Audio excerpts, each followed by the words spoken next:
안녕하십니까. 이번 시간에는 저번 시간에 이어서 2019년도 3회 전기산업기사 3회 2019년도 제2과목 전력공학을 나가도록 하겠습니다. 1회 때, 2회 때는 어렵지 않았어요. 이번에 3회차는 어떤지 보겠습니다. 왕복선 배치에서 지름이 D, 지름의 위치치고요. L 공식을 찾아라. 쉽죠? 단지 차이점은 뭐냐면 에다가 요거 0.460에다가 러거 10에다가 지름을 줬잖아요. 그죠? 맞아요? 1은 안 해야 되겠죠? 근데 반지름 R이 되겠죠? 그럼 2가 위로 올라가죠? 그래서 답은 몇 번? D분의 2D 4번이죠. 0.05예요. 2번 중성점을 접지 목적이 여러 가지가 있죠. 중성점 접지 우리 소리액터 직접적 그쪽이죠. 일선지락시 전이상승 억제 단지연련이 가능하다. 그렇죠? 그 다음에 궤정기 동작을 확실하게 한다. 뭐 등등이 있었습니다. 자, 틀린 것. 1번 맞고, 소리액터가 일선지락시 그 전류가 거의, 소리액터는 LC 병렬 공격에 전류가 없죠. 그 아크도 안 튄다는 얘기고, 그 다음에 궤정기 동작. 답은 3번이죠. 차단 용량은 무슨 관계가 있어요? 그죠? 전혀 관계가 없습니다. 그 다음에 3번. 전력선 반송이라는 게 뭐냐면 송전 솔로에다가 어떤 고주파를 보내서 신호를 보내서 사고 난 것을 회선을 받아서 차단하는 겁니다.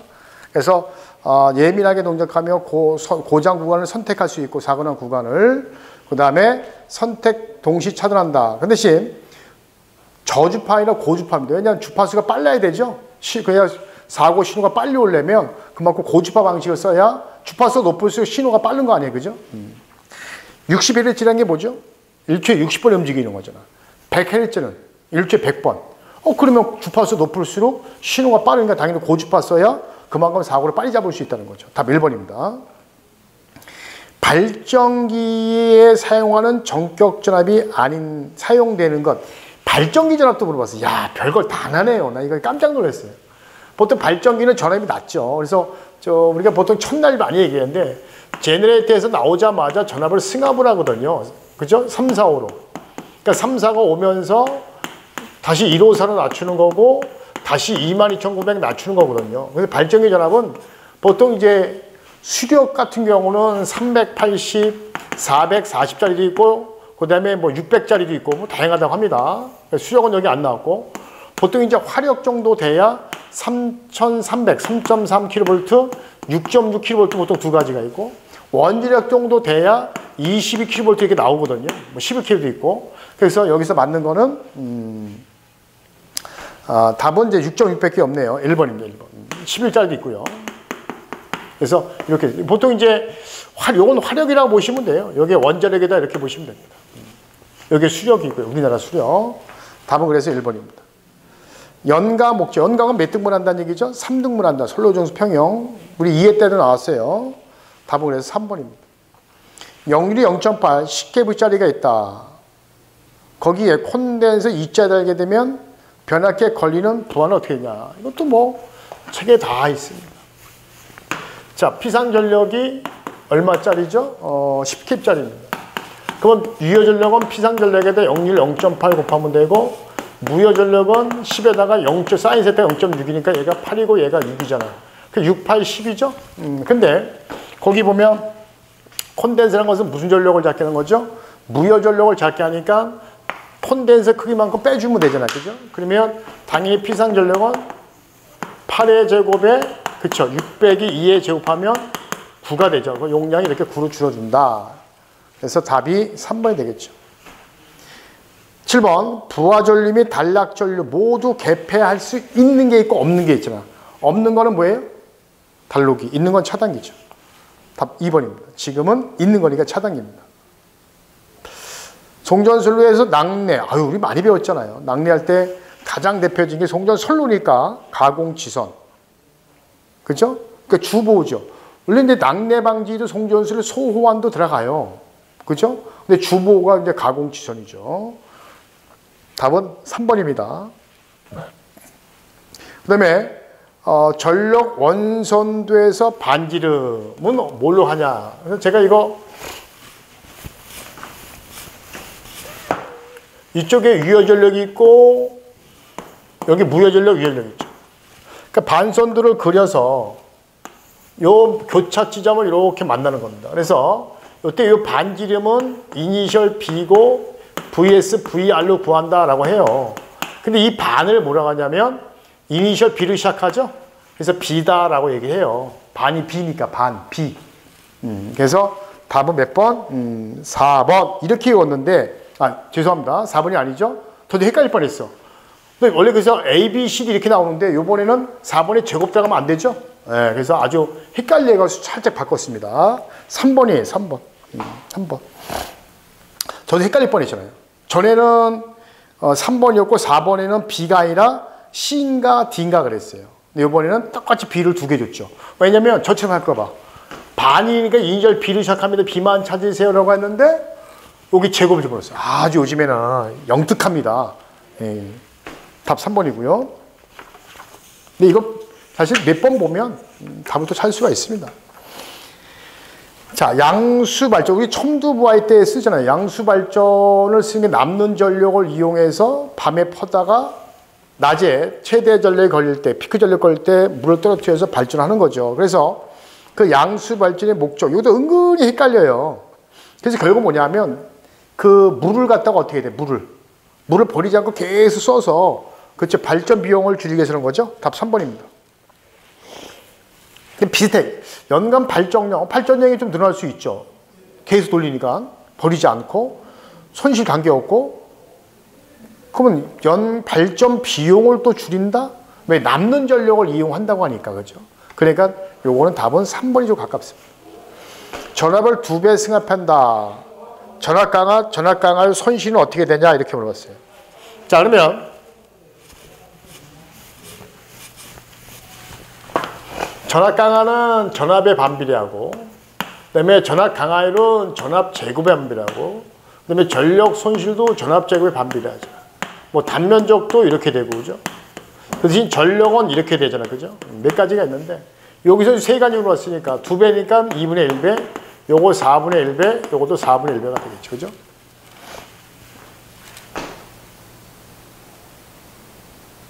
3번이죠. 10번. 유도장애는 2가지가 있죠. 전자 유도장애 또는 정전 유도장애. 뭐 고주파 유도장애도 있긴 있는데 2가지만. 그랬을 때 얘는 영상전류인 거고 얘는 영상전압이죠. 2가지가 있어요. 지락전류, 지락대 뜨는 전압. 이렇게 2가지가 있죠. 그래서 여기서는 영상전류가 되겠죠. 답 4번입니다. 13번. 이것도 책에 있는 건데 완전 공진될 때 LC 병렬 공진되면 LC가 없어지잖아. 근데 그 중성점의 저항은 200이었고 그때 전압은 4400이다. 전류를 구하라. I는 R분의 V죠. 그 저항이 얼마예요? 200. 200이고 얘가 4400이죠.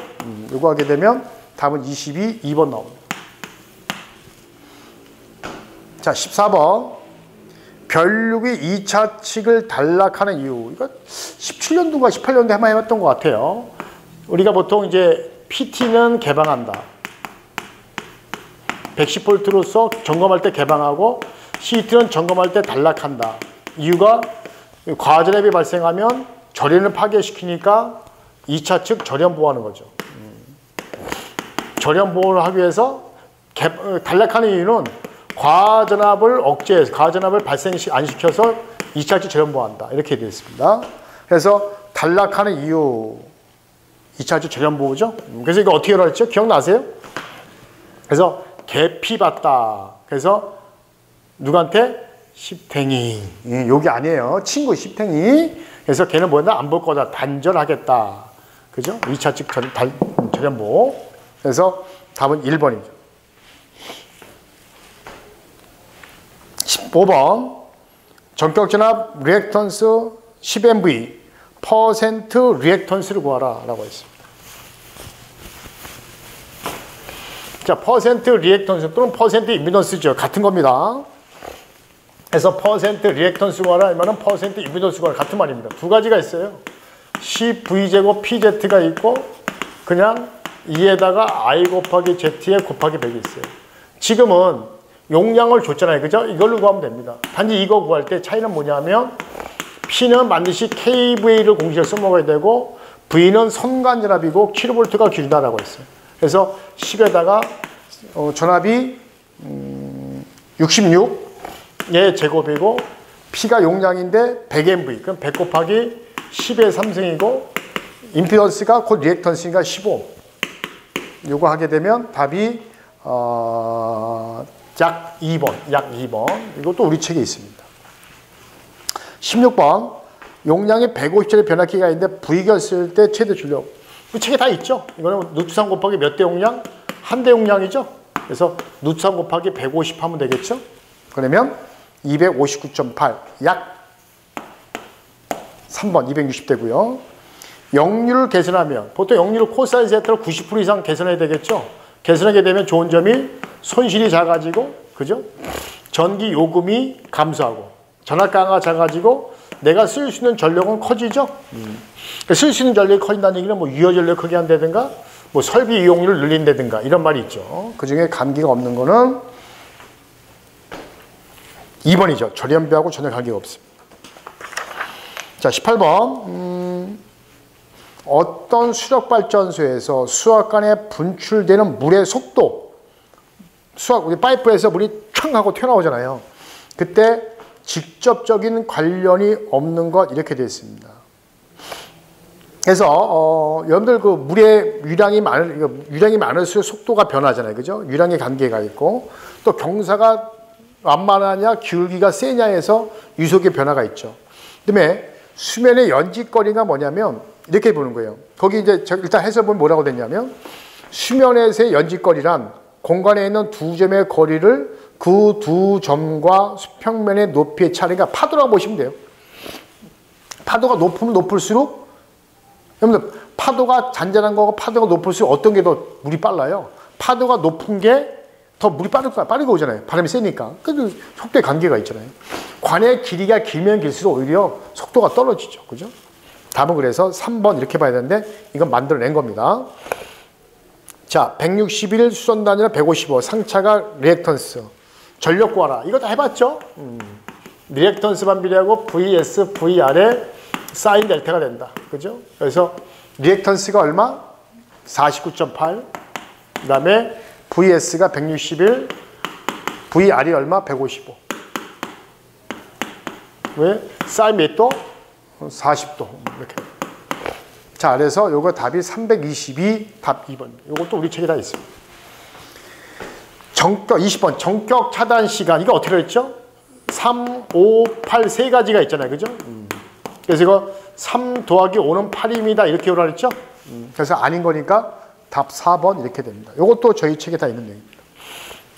자, 이렇게 해서 2019년까지 다 풀어봤습니다. 그래서 여러분들이 이걸 보는 방법은 전에도 얘기했지만 어떤 유형 것도 좋지만 간연도가 어떻게 조금씩 변형이 되는지 따라서 어떻게 암기를 좀 해야 되는 건지 좀 참고하시면 되고 계산 문제가 몇 개 정도가 나오는지 그 다음에 새로운 문제 유형이 몇 개 정도 나오는지 그런 걸 파악해서 여러분들이 공부를 하시라 이런 얘기를 되는 겁니다. 아셨죠? 그래서 이제 항상 얘기하지만 답만 외우면 절대 안 된다. 특히 왜냐하면 이런 건 전력은 좀 쉽잖아요. 설비도 마찬가지고 조금씩 변형이 되기 때문에 이론도 충분하게 좀 복습해서 좀 외워놔야 조금 변형된 것도 잡을 수 있다. 그러면 17개, 18개 맞을 수 있다. 이렇게 결론이 나오죠. 자, 이렇게 해서 2019년도 3회까지 풀어왔습니다. 감사합니다.